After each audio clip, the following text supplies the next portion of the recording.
violence at a certain point. I don't know if you recall that, or what were kind of the emotions, especially when you guys got down. Any of you guys can answer for one, but well, I mean, yeah. I mean, of course, there's a fire. I don't think really anyone has to say anything or do anything to light that fire. We lost to that team, so I think that should be like motivation enough. So I don't think anybody really needs to say anything or do anything. I'd hope someone would, people on this team would have fire as well.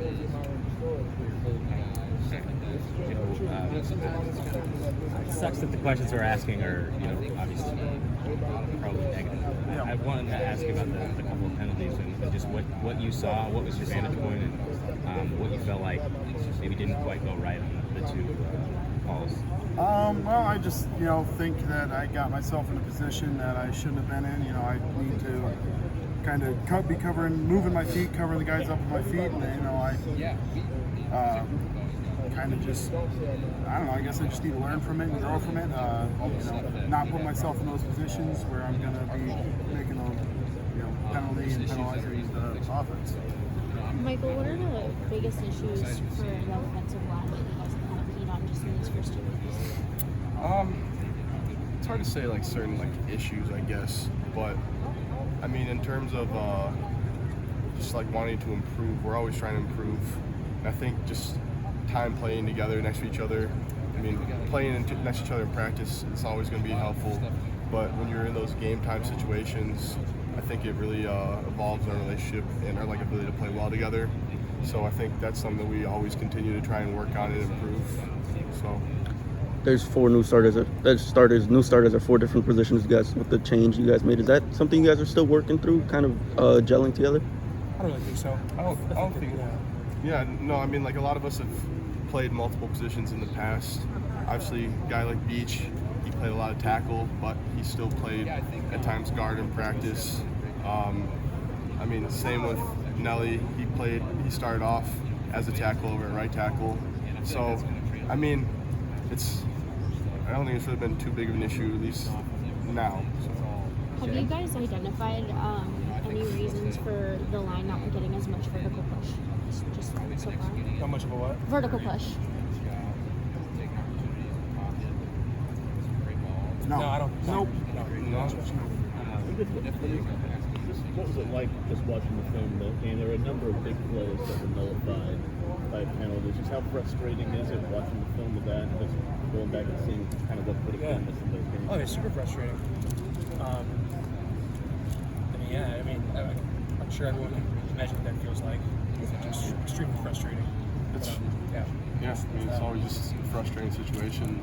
It's not, especially when it's yourself, if you're the one that caused a penalty, you're more disappointing yourself, you're just not wanting to be the one that put your team in that situation, but also when you're the one doing the drives and you're on the play, it's just a frustrating situation, but at the end of the day, it's just something we got to work to continue to clean up. I think a part of it also is just finding the physicality balance, because as an offensive line, we want to be able to go play physical and bury any guy that's across from us, and when you're trying to do that and you get called for a penalty, it kind of just sucks. You kind of get really just frustrated because you feel like you're not able to play to your highest physical level, and you're getting called for sometimes what seems like from an O-line perspective seems like something that you don't think you should be called for, but it is what it is, and we just kind of got to learn and grow from it.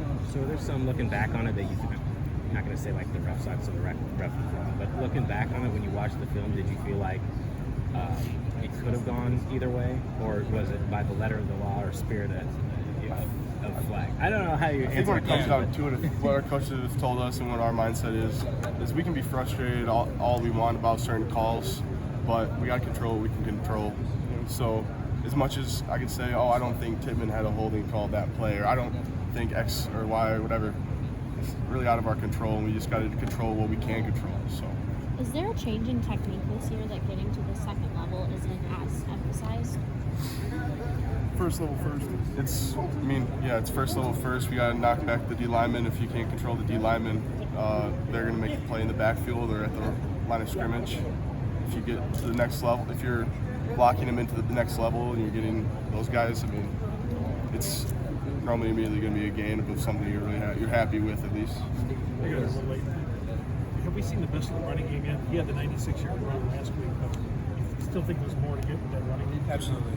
I think every single week we're going to come out and be better than the week before.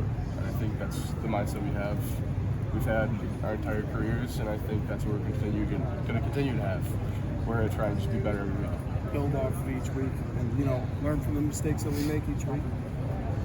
I mean, you guys obviously have such high expectations for yourselves. Do you come out of that feeling like frustrated, disappointed, and like you're further away from where you thought you were, or do you feel like it's pretty easily to clean up? Yeah, of course you're gonna be frustrated, like during the game when flags call or something like that. Absolutely after the game, after a loss, you're watching the film on Sunday, you can be disappointed. But the fact of the matter is, like, we got another game to play this week, so You can't really let that frustration build into the next week. You know the mistakes that were made, and then you on Sunday you want to know that you're going to learn from that, and then carry it over into the next week and just grow.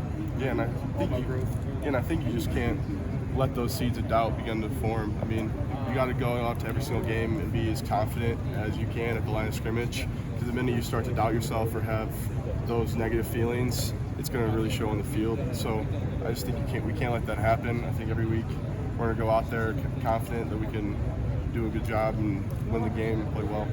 What are the conversations like watching film on Sundays when games don't go as well as you'd like? Kind of like on Saturday? I think throughout